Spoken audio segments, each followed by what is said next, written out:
We've been a leader in banking for more than 100 years. You'll find us here, at home, on your phone, and everywhere you go. Renaissance Bank. Understanding you. Member FDIC. Equal housing lender.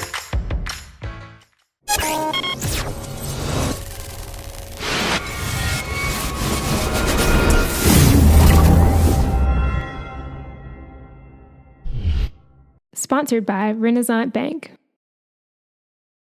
Good morning and welcome to Daily Journal Newsbreak. Today is Tuesday, May 15th, and I'm your host, Chris Kiefer, and we're going to take a look at the top news and sports stories from Northeast Mississippi. But first, let's start with your weather forecast.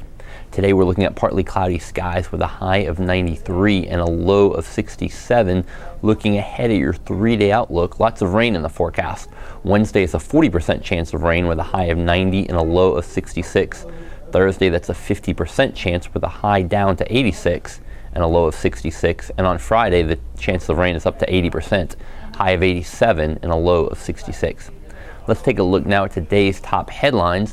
When the college football season begins this fall, Mississippi may be the only place in the Southeastern Conference where football fans can put down bets.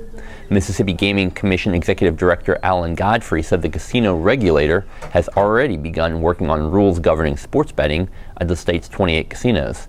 Godfrey said those rules are almost complete. Although most lawmakers said they didn't realize it at the time, Mississippi changed its law in 2017 to allow sports betting as part of a bill legalizing and regulating fantasy sports.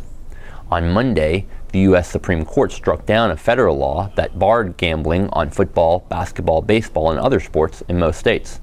That has cleared the way for Mississippi casinos to move forward. Mississippi's casinos, which boomed in the 1990s, have struggled with competition as gambling has become more common nationwide. Sports betting could give its casinos a competitive edge, at least for now. Mississippi's betting would be confined to casinos and would not be allowed remotely. The Mississippi Department of Environmental Quality will determine what the next steps will be on a proposed North Gloster Street development. The agency will review answers provided by Fusion Hospitality CEO Bruce Patel in response to actions it took earlier this month. MDEQ ordered Patel to stop work on the Pinnacle Point development on May 2nd. The agency said site work had violated a state code regarding stormwater runoff. It gave Patel 10 days to respond.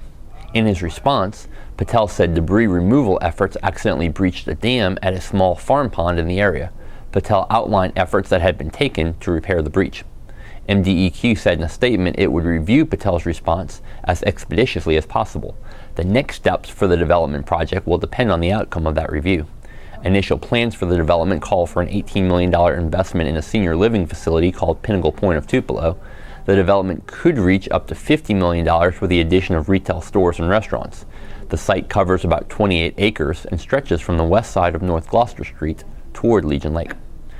Mississippi State University announced on Monday that it will begin accepting the Common Application from prospective undergraduate students on September 1st. Each year, more than 1 million college applicants use the platform to apply to more than 800 universities worldwide.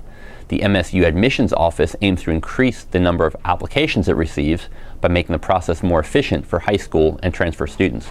The Common Application has a general section in which applicants submit high school grades, courses and activities, as well as entrance exam scores and parent or legal guardian information. That section of the application is accepted by every school. Beyond that, each school has its own list of university-specific requirements, such as essays, letters of recommendation, and application fees. After an applicant makes an online account, he or she can select schools and see relevant deadline and essay requirements. The platform also connects applicants to financial aid and scholarship tools they otherwise might have missed. Previously, Millsaps College and the University of Southern Mississippi were the only schools in the state to accept the Common Application. And in sports, the Smithville High School baseball team is back at Trustmark Park once again this season. The Seminoles are one of 3 area teams aiming for state titles this week. Smithville lost in a 3-game heartbreaker to Nanawaya last season. They look to avenge that with a Class 1A championship this season. But Nanawaya again stands in their way. That series begins today at 1 p.m. Smithville lost 7 starters from last year's squad, but has made the most of this season. The Seminoles have faced elimination 6 times this postseason and have won each time. Meanwhile, North Pontotoc faces St. Andrews in Class 3A. It is the Vikings' first appearance in the state championship series since 2011. That series starts today at 4 p.m. In Class 2A, East Union will face off against Madison St. Joseph. That series starts on Wednesday. And that does it for Newsbreak on this Tuesday. Don't forget that this show is just one of the many online offerings courtesy of the Daily Journal that gets you news off the page and on the go. Each story discussed today on Newsbreak can be found in your Daily Journal or online at djournal.com, where you can also find a new episode of Newsbreak each weekday morning. Thanks for joining us. I'm Chris Kiefer. Have a great Tuesday.